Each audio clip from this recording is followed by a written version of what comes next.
audiences control everything. Algorithms mimic audiences. When you say the word algorithms, which run all the platforms from YouTube to Netflix to everything, replace the word algorithm with audience, because effectively all it's trying to do is find a connective bit of content for that audience, right?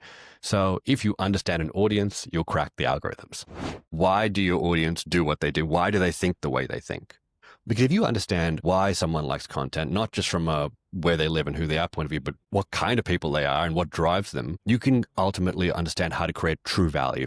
I've worked with lots of creators who I think are exceptionally talented, creative individuals who just couldn't make it work. It's an open world and you choose your path. So your thinking has to be more entrepreneurial.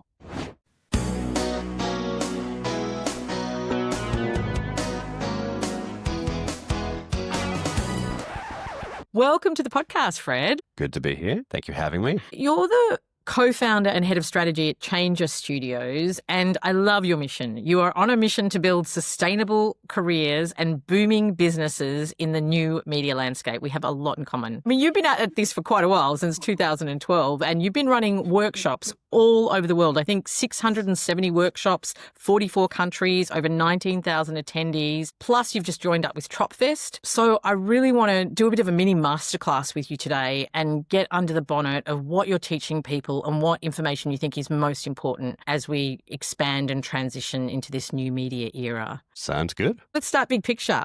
What do you know to be true about the creator economy? The biggest thing I would say is that the creator economy is now considered part of the main entertainment ecosystem. Previously, it was just tolerated, and I think now it's accepted. That's the key thing we're seeing right now. It used to be like something that was adjuncted, sat on the side, and people would be, oh yeah, they're creators, they're doing their thing, and they've carved out that little bit of attention. And now, because that attention has become so valuable, studios are understanding that, producers are understanding that, and going, wow, these creators have actually not just got a little sliver of attention, but the attention they've got is really captive. It's really valuable. That's the big shift we're sort of seeing at the moment. And what's most exciting to you about the changes that you're seeing? I think the fact that you're seeing this next generation of creative businesses being set up, they're sustainable, they're becoming media companies. Someone can now say, hey, I want to be a creator, and people don't think that's a weird thing to say. A couple of years ago, when you'd say this, people would be like, oh, where's the money in that? And now it's like there are so many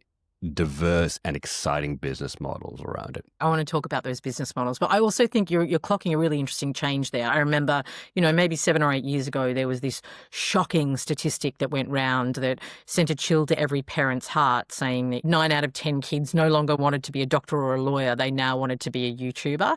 But what you're saying is it's actually becoming an entrepreneurial, sustainable business model. The creator economy and many of the jobs currently, especially as a creator, they're very non-linear, which is obviously very terrifying for a lot of parents because, it's not like I get a job, I start here and I work my way up, but it's more like entrepreneurial. It's an open world and you can create effectively the product and you can create the business model around it.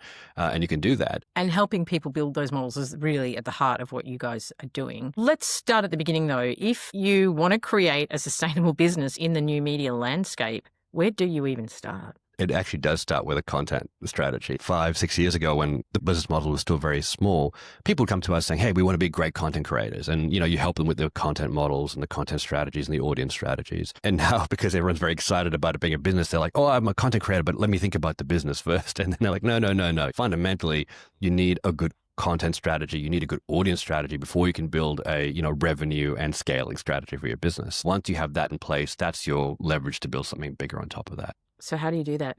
How do you build a content strategy and an audience strategy? So a content strategy, if we're just looking at it in a very straightforward kind of way, we're looking at a couple of key things. We're looking at a format and structure. Do you have a format for your videos or the stories you want to tell? Do you understand the structure to create an engaging story? Do you have an ideation process to develop a consistent stream of ideas that are interesting and work well? And then do you have a programming strategy? And basically what that means is, do you have the ability to create content at the right time and distribute it at the right time so you maximize the viewership around that? Then on the audience side, you want to be able to develop an audience. So that effectively means, how do I bring in a new audience? And once I bring in that audience, how do I retain them and convert them to fans?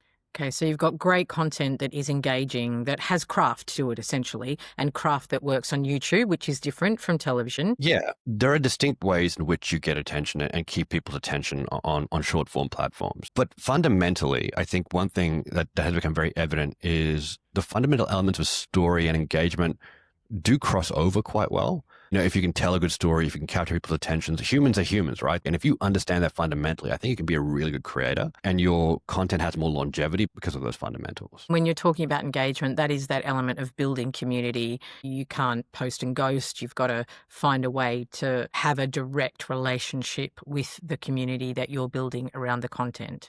That's part of that audience development component, right? So once the content is well structured, it's bringing people in, you want to build those viewers into an audience, people who are coming back, people who are fans. And so understanding them, what they like, what they dislike, how you can engage with them on that one-to-one basis. And the YouTube space, the online video space is that two-way communication. So people feel they have that relationship with you and communicate with you. So that's a very important part of it, understanding how you build that community around it to keep them engaged. If we're looking at it from a content point of view, obviously there are a couple of big ones that make sense. The YouTube, TikToks, Instas, Snap, and so forth that are quite popular. We work very extensively with YouTube, so I'm a little bit biased there in that sense. But I have worked with creators across every platform. And YouTube is still, I feel, the gold standard of it because it's got short form and shorts, it's got live, and it's got long form, and it does it very well. The ecosystem is extremely well developed from a content point of view, and then it's also extremely well developed from a monetization point of view. So as an overall platform, it's extremely hard to beat. TikTok is great for the short form. It touches directly into popular culture and things that are in the zeitgeist and trends. It does that really well. It is typically still, geared towards short form content. The average view time is quite low for individual videos, and you tend to watch, a couple hundred videos in an individual session, so that's a little bit different. And then you've got Instagram, which is somewhere in the middle of that, doing different things. So they all work in different ways. But generally speaking, I do find that some of the biggest channels and businesses we work with who are content creators typically are on YouTube. Can you have effective community engagement if you're just using YouTube's community tools, or do you find that you do need adjunct platforms to really build that community around your work? Long term, I think any creator has to diversify what they're doing. Even if you're predominantly on YouTube as your content delivery platform and you're using all their great community tools and all the revenue tools there, you'd want to build out a little bit around that. So one of the things none of the platforms particularly give you well, and it's a very logical thing, and I'll explain that in a second, is they don't give you the ability to talk to your audience directly. So you don't have any audience ownership. Effectively, you're always renting your audience from all these platforms. That's just the nature of them. And the reason that makes sense is that if those platforms gave you direct connection to talk individually to your audience, it would be massively abused by everybody, right? So they can't do that. But they're not saying you can't do that full stop. They're not just saying, hey, you can go somewhere else to establish that. So a key part of that, to answer that question, is that you have to have an audience ownership strategy where, hey, I'm growing, but I need to connect directly with my audience. So yes, typically you have to go off platform to find that. You can do it with things like membership on YouTube, but Patreon is a great way to do that. Having a newsletter is an incredible way to do that as well. Having your own community, whether that's on Discord or something else, can work really well. But that is a very important step for growth, and it's probably one of those key factors we see between those creators who've really been able to scale up their business as well, compared to those who haven't, is that ability to own that audience to a certain extent. Yeah, I think it's a really important distinction. So just to clarify, when you're on YouTube, you have no direct connection with the audience. They find your content, or even if they're a subscriber and getting an alert, that's who has the ownership. And if the algorithm changes, for example, you can be really vulnerable in terms of your business model. But if you've got that direct audience through your Substack or your Patreon or a newsletter, then you're always going to be able to get into the inbox of the people who are most interested in you. And that's where you can monetize. Well, that's one way to monetize. But yeah, that's the same for all the platforms, not just YouTube. In fact, YouTube probably give you the most guardrails on that because they have membership, which is like their own version of Patreon. They have more advanced community tools. But yeah, I do generally advise that any growing creator, or any full-time creator, does have a separate ability to create connection outside of the platform too. So can we talk about subscribers? Because I've seen a lot of different opinions. It used to be all about subscribers, but people now saying, subscriber numbers are not what they used to be. It's not as a reliable metric. What do you think about subscribers, and what is the data that actually matters in terms of building a sustainable business? It's such a good question because subscribers, I mean, if you look at it, it's quite a thing for most creators. And I've had some really interesting conversations with the people who run the platforms and different people who are talking about subscribers and followers and what they mean. And there are two aspects. Let me just talk about it from a YouTube point of view, from a history point of view. And I'm only picking YouTube because it's the oldest platform and it's been there for squillions of years, effectively, compared to others. So when YouTube first sort of started get going, they had a couple of key metrics that were very important for creators, and that was likes and subscribes, right? Those are two things that have carried through over the years and are still there. People still look at that and go, oh, look at that, how well a video is doing. It's got these many likes. But subscribers has been this element that's stuck around for a long time. And in many ways, when YouTube was a baby platform, it didn't have a lot of things it could really do to understand what was good and what wasn't. So it looked at likes, it looked at subscribers and said, hey, certain channels are worth more than others because they have more subscribers and more likes. Then it got really smart, and a lot of these systems are now AI driven, and realized, well, it's not only likes and subscribes, it's, how much time people watch and how engaged they are and how satisfied they are with the content. So we started thinking, well, these aren't as important anymore. So it downgraded the values algorithmically. But for content creators, there are not many things you can often look at and go, oh, I'm doing really well, or there's a mark to see how much I'm growing. And subscribers seems to be that thing. The more followers or subscribers I have, the more you feel you've achieved something and the more you've grown. So as a bit of a vanity metric, or as a bit of a sort of a tracking for growth, it's nice to peg something to where you are and say, yeah, that's sort of where I'm at. And even when I'm talking to creators, the first thing they always tell me is like, oh, how many followers or subscribers they have. So, you can see it's a valuable thing for them. The other thing, from a social proof point of view, when you're looking at a channel, looking at a follower, you sort of, you look at the creator, you look at their channel, you look at their account and say, oh, well, how many people are following them, or how many people are subscribed to them? And you will assign certain weights and validity to what they're doing based on that as well. So you can't ignore that. And it does sort of linger on. And even, go play buttons in YouTube are given by subscriber numbers, and awards are done in certain ways. So it is still a lingering aspect there. So you can't discount it. But if I was a creator and I was wanting to understand, if I was paying attention to two things that would be particularly important, I'd be looking at retention data. How much of a video are people watching? When are they leaving? And why are they leaving? And you can get that data, right? So the retention graphs, for example, can tell you how much of a video somebody's watching. And you can basically use that to dial in your strategy around content, like what's my pacing? What kind of jokes am I telling? What are my moments? And create really good videos based around that. So I'd say that is one of the core things I'd be looking at. The other thing I'd be looking at from an audience point of view, it's not so much demographics, which people love talking about. Oh, 25-year-old males from, Tennessee. I mean, what does that mean to most people? I'd be looking at psychographics, and that is understanding, why do your audience do what they do? Why do they think the way they think, right?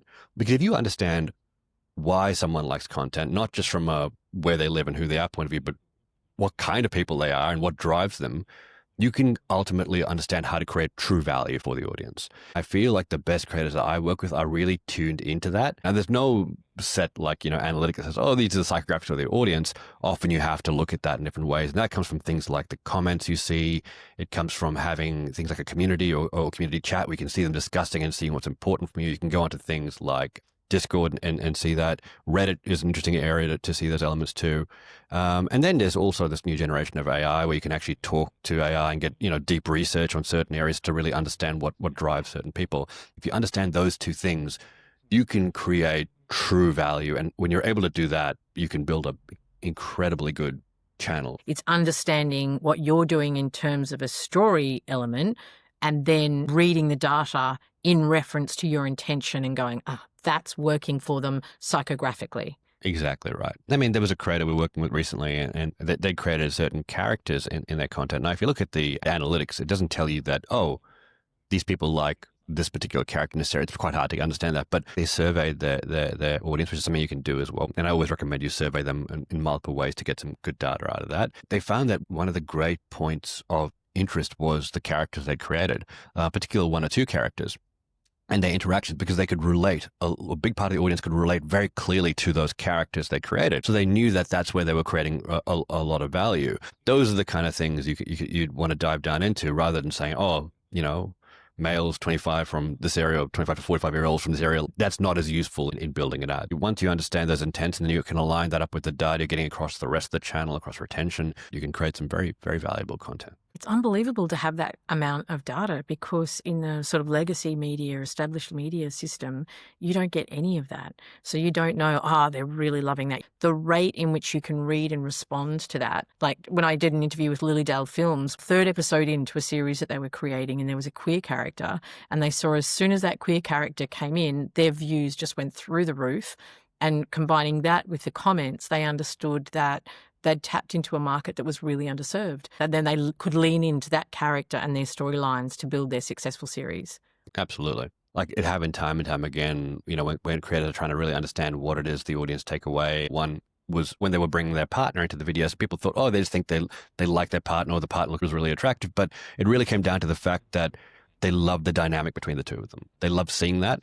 And it was something they wanted to aspire to. At the core, it was like, you have this really great partner and they come with you everywhere and you have this beautiful dynamic. And I actually want that in my life, right? So that was a core driver for the audience in terms of they're watching that connection to them, rather than saying, we're doing a video from this amazing location. They're like, you could be in any location if you had that dynamic there. And that's what made a difference. I think this is one of the interesting factors with the budget changes as well, that maybe we've mistakenly thought that people were coming for the spectacle. And while there's an element of spectacle, actually human beings love relationships in story, and it can be really simple what actually draws someone into a story. 100%. And I think that's why in the early days of the traditional industry trying to move into the creator world, they value production value over everything else. And that really failed spectacularly because the audience weren't particularly fussed with the production value. The value creators create in the attention they create is interesting. And if I explain the sort of scale of attention, you've got that surface level attention at the bottom, and then you've got the sustained attention at the top. And they've created that sustained attention because people trust them. They feel like they have a relationship with them, and they feel connected to them. That's where if all the value is placed effectively around that. If you say, hey, look over here at this shiny thing, and they're going to go, I don't care about that shiny thing. I care about the core of what I'm here for. It's a change in what's been traditionally defined as quality. And one of the new key metrics of quality is authenticity. I don't care if it's not as polished, if I feel that I'm getting a genuine, honest connection to that person. This episode of We Interrupt This Broadcast is sponsored by AFTRS, the Australian Film, Television and Radio School. For more than 50 years, AFTRS has been working with our industry, always delivering incredible education and training to our Australian storytellers. So if you're looking for a full-time course or a short course, if you want to be on campus or online, anywhere in Australia, AFTRS has a course that's going to suit you. Can you tell us a little bit more about surveying the audience? How do you do that, and what can you find out if you do? Most systems will give you the ability to survey in different types of ways. When you survey the audience, you're basically asking them a couple of questions. And you can do it in a leading way where you're saying, hey, what did you think about X or Y? Or you can say, this happened, and then you can give them the option to sort of give you a more open answer across that. The idea being is like you want to pose a question and you want to get some valuable feedback. Now, I'm not a data scientist, so I'm not, across all the ways in which you'd probably get good data, but I do like to ask the audience sort of what they like in lots of different kind of ways. And I like to do it across different platforms. So you can get a good understanding of what's interesting. And you look for patterns. I often recommend to creators that if you are trying to figure out like what content's working, you might put out the survey a couple of times over a couple of weeks to ask them different things and see where the commonality is, and then try it across different platforms to see what the different audiences are saying and see if there's any commonality there. You're just trying to get a better understanding of who they are, what they like, what you can potentially make, what's potentially driving them. And then as you get better and better, and you might have someone on your team who's particularly good at surveys and data analysis, you can start really diving into some of the feedback you're getting back and really sort of crystallizing some of the ideas around that too. And you say do it regularly over a period of time, or maybe even from different platforms where you communicate to people. Have you noticed that more than 5 questions people don't answer, or there's a bit of a sweet spot in terms of how much you can ask from people in a survey? It's very different for very different audiences. I mean, I do know that there are a couple of things that certainly audiences don't like. They don't like, or they won't respond well to confusing questions. You're going to get the wrong data if you ask a leading or biased question, like, hey, I love this. What did you think of it? And they're going to say, well, I loved it too. They're going to move towards you. So those kind of things don't really work. I mean, you might get like only a certain group answer at one time and not the next time. So that's why when you spread it out a couple of times, you can get good data back. And there's also that loudest voices issue with a lot of creators. I was working with a channel, and they carried on with a strategy for way longer than they should have, because there were one or two people in the audience were just always like, oh, we love this. This is the best way. And they thought that was very representative of what the audience wanted, but they were just the loudest voices saying that. Everyone else was just like, I don't particularly like it, but I'm not going to say anything about it. So that's when they really, they were not listening to the right signals. So say I'm a creator, I've been posting regularly for 6 months, I'm getting some good engagement, everything's going up, but I need to start bringing in some money to make it sustainable.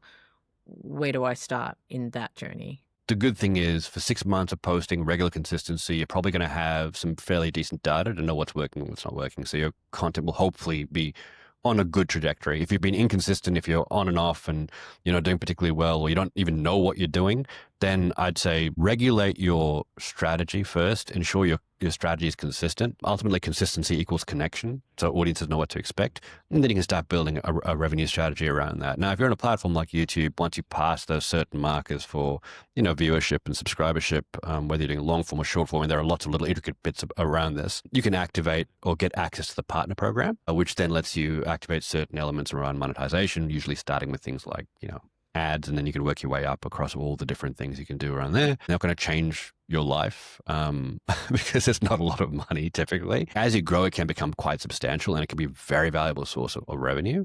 But in that initial period, it's not going to be a lot. So what we're going to try and do is sort of diversify in a couple of smart ways. So typically it's the ads that are naturally built into the platform. They're very turnkey, very easy to use. As your viewership grows and the audience start to trust you, you'd want to start to do brand deals and collaborations because brands can even work with small audiences. And then after that, you'd want to sort of maybe look at another strategy around potentially things like a membership model or a newsletter model or something that makes sense after that. And there's no specific direction you want to go in, because every audience is different, but you're going to start building and layering it in over time. But first and foremost, you need a good content and audience strategy, because that is where the true value is. You've got that connection, you've got that attention, and then from there you start leveraging that attention out. And then over time, you're going to build both what we call an on-platform and off-platform strategy for revenue, because that's where you diversify to do quite well. Can you give me some examples of creators that you've seen do this really well? Yeah, there's some creators who've done exceptionally well, both on and off platform, in different ways. You've got someone like Brody Moss from YBS or Youngbloods, make sort of lifestyle content around the beach and the sea. You can see how well he's done across his products. That's excellent. High quality products that he uses himself in his diving and, his outdoor stuff, which, is very authentic, because if he loves the product, he's got products, he uses it himself, he really loves them. People can see that, and I'm sure they'd love to buy them. Like people like Sarah Renee Clark and Shane Clark, who've got an excellent channel based around art and creativity. They have a really valuable business built around that, where they're selling things like art-based tools and the color cube, which they have. I think they had an article in Forbes recently about them, and they've only built like a $5 million business just based around that. People like Dave from Guitar Zero to Hero, teaching guitar on YouTube, but also sells his own courses through like a membership-based aspect around that too. And then you do get the creators who are really dialed in on things like on-platform revenue as well, which is the advertising. People don't realize you can actually, especially on YouTube, you can actually optimize your advertising revenue, which is something people don't think. They think it's very sort of like, I'm going to turn it on and just leave it. The key element is that certain topics are going to be more popular in certain regions, and certain topics pay more for ads, right? It's not one set fee for all the ads. If you understand that, you can sort of target certain groups or certain countries or certain topics that do particularly well. You can optimize around that too, and really drive revenue quite high. And I've seen some creators earn like $100 to $200 a month in ad revenue. And I've seen other creators earn $200,000 a month in ad revenue alone, which is then becoming, really valuable. And I love the examples you're giving. How they're monetizing is really authentic to the content that they're creating. So it's really knowing your niche as well, and servicing them with something that is of value to them. Yeah, exactly. You're providing that true value to them, that true connection. And when you do that, then the audience trusts you. And when that trust is there and it's real, then you can leverage that into like really high quality products that align nicely with what you're doing. It's understanding the fundamentals of your content journey, understanding what works from a content point of view, an audience point of view, and then a revenue and scale point of view. How do you avoid getting burnout as a creator? Because it's pretty relentless, isn't it? It's such a good question. And look, we've had the first generation of creators has come through now, right? And there's ones who've established their businesses and those who've done it and left because it was too hard. And I guess the hard thing is in this first phase of creators, burnout was always there, but it wasn't as well understood. So people would quit, and sometimes they couldn't even identify burnout. But it's a hard gig because when you're doing something new and there's not a lot of structure or infrastructure around it, you're the first people doing it. So you're always trying new things and you don't know if it's working, if you don't know if it's not, you don't know if you're doing the right thing at this time or that time. Audiences typically on these platforms connect with creators because there's a consistent output of content. And it's not just here's a season of TV. It's like, hey, I'm putting out content for a long enough period of time so you can really connect with me.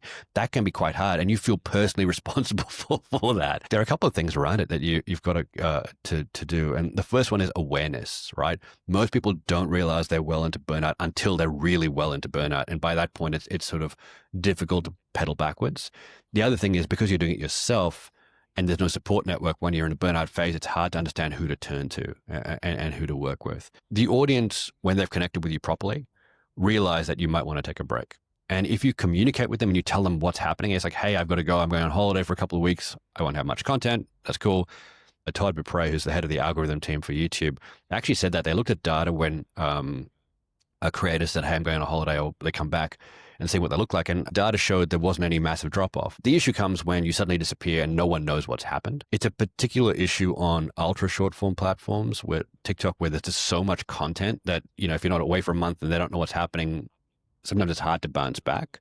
Platforms that have good back catalog displays like YouTube with the long form where your back catalog can do really well. Sabine Zonderland, who's the senior partner manager at YouTube, was telling a story the other night about Brody Moss, who I mentioned before, or from YBS.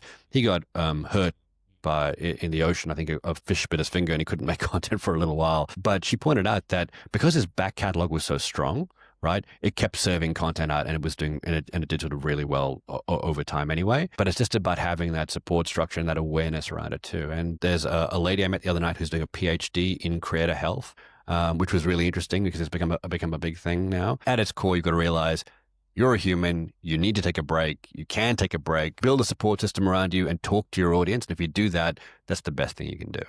Do you think anyone can make it in the creator economy? When there's no gatekeepers, you can't blame anyone for stopping you, but can anyone be successful? Yeah, anyone can be successful. Freedom to create is at the heart of the creator economy, right? That's the nature of it. And the platforms do all that they can to make it as easy as possible to create content, right? And get going. And it's in their best interest to do that because they want people on their platforms. So to that extent, anyone can be a creator, but when there are less barriers to entry, there are more people. With more people, there's more competition. So you have to be able to stand out. So it comes down to those things I mentioned before, having a good content strategy, having a good audience strategy, and then having a good revenue and scaling strategy around that. But also, you can be the most talented person in the world, or most talented creator in the world, and it doesn't mean you're going to do well. And I've worked with lots of creators who I think are exceptionally talented, creative individuals who just couldn't make it work. And the reason for that is if you think it's only a creative endeavor, if you think it's only about going there and just making a nice video, then you're probably not going to do that well. Because like I said, it's an open space. It's a non-linear job. It's not like I'm going to start here and work my way up to like junior manager, then junior vice president. It doesn't work like that. That infrastructure around it doesn't happen. It's an open world. And you choose your path. So your thinking has to be more entrepreneurial. So you got to have flexibility, adaptability, iterative approach. If you have those aspects and you've really honed that in, that's when you have probably the most chance for success in the creator economy, I think. The content you make will thrive when it's sort of shaped by the audience and shaped by the environment rather than imposed on it. And that only comes from having that flexible mindset and coming to it from that open mindset and iterative mindset. I love that quote. The content you make will thrive when you allow it to be shaped by the audience. Tell us about the work that you're doing with Tropfest. Oh, yeah. So Tropfest is great. So, world's biggest short form film festival, and it's so cool. Tropfest is one of those brands that is just such a positive brand. You say it and people know what it is, and they smile and they have a story about it. And it's just a wonderful brand. We were talking to YouTube and they said, hey, we're Tropfest is coming back. We're sponsoring it. Do you want to sort of help us run some lead up events to promote it and say what's going on? So we've been running those events. We've had some really great people turn up from the creator point of view, from the McFarlane brothers to Art Spirit Entertainment. And then from the traditional space, Brian Brown came to the last one, which was great. David Wenham was in Brisbane, Justin Cazell, and then we've got Rachel Griffiths in Melbourne. What has been really interesting is that crossover, which I wasn't sure how it would work, what the traditional would say about YouTube, what YouTube would say about traditional. But what I realized is that everything fits together so well now. So when the traditional practitioners are talking about it, what they're saying makes a lot of sense from like a story and engagement point of view and how that works. And the creators are talking about it with, reaching into audiences and that authenticity, and it just crosses over so nicely. Some of the most interesting insights came from people like, David Wenham and the Brian Browns and stuff like that when we're listening to them speak and they go, wow, that's such a good perspective. And it's so pertinent and relates so well to the creator economy. When I've been talking to people about this collaboration between YouTube and Tropfest, no one said, oh, why is that happening? It's like, oh, yeah, that makes sense. That's where we're at now, right? Where we're starting to blend the two worlds together. And that's the whole intention of this podcast as well, we are one economy. We're the screen industry and we're bigger than we've ever been. And so let's all come together and learn and get value both ways. Exactly right. And that crossover is very apparent now. So what are your predictions for the future? Where do you think the creator economy is headed? Attention is so valuable. That is a key element. There is this aspect of AI, which is obviously coming in, in all creative fields. Some people love it, some people hate it, but it is here and it's doing its thing. And that's going to play a part in what's going on. You're going to see this next generation of creative business come out, which are going to be very strong. They're going to be the new generation of really good media companies. You're starting to see some of them appear now. They're going to have brands that are going to spin out of that. You're going to have stories that spin out of that. You're going to have that crossover between studios and those creators, which is also sort of happening now at the moment. I think there will be a focus on authenticity and human connection in an age of AI, where there's a lot of AI sort of slop coming in the market. You look at a video, go, oh, that's cool. And then you realize it's AI and you feel really, really let down sometimes by it. Rather than AI helping to make a video better, it's just purely AI generated, can sometimes leave you feeling a bit blur, especially if it's posed as human and it's not. And I think that will come to a head, especially as it pushes into misinformation. When people start to believe what they're watching and they're like, wait, this is really upsetting, eventually there'll be that crossover point. That'll be a watershed moment. But overall, there's going to be a value placed or a premium placed on human connection. So you're going to see a rise in especially niche creators. You don't have to become mega creator. You're going to find creators who have carved out different niches and different areas of interest, and they're going to really connect with their community. And I think brands and partners and other humans are going to be drawn towards that because that connection is so real. Human-led AI assisted is a term I heard recently, which I think is quite interesting. Yeah, human-led AI assisted, exactly. And it's tremendous. It's such a time saver. It does so many great things. It can help with research. It can help refine what you're doing and you're thinking. It can actually make your content better because you're more thoughtful. It can give you information on things like psychographics, which you would find very hard to research if you didn't understand that. So it can make you a much better creator. But when it does purely all the creation itself, or you're trying to pass it off as human, it might be a little trickier to make happen. So great to talk to you, Fred, and hear about everything that Changer is doing, really educating not only Australia, but the world in terms of thriving in this new media landscape. We always finish up the podcast asking one question about a big idea that would make the screen industry better for all of us. So what's your big idea? I would say, true to the traditional industry, spend time understanding the creator economy, not how to make the new generation content, but actually understanding the creator economy itself and understanding creators. And I think if you understand that, you'll start to understand how they create value, right? And the value they create in that attention they've gotten. Because if you understand that, you're going to understand audiences better. When you understand audiences better, you are going to make better content that's targeted to those audiences. Audiences control everything. Algorithms mimic audiences. When you say the word algorithms, which run all the platforms from YouTube to Netflix to everything, replace the word algorithm with audience, because effectively all it's trying to do is find a connective bit of content for that audience, right? So if you understand an audience, you'll crack the algorithms. I love that. Thanks so much for your time, Fred. Great to speak with you.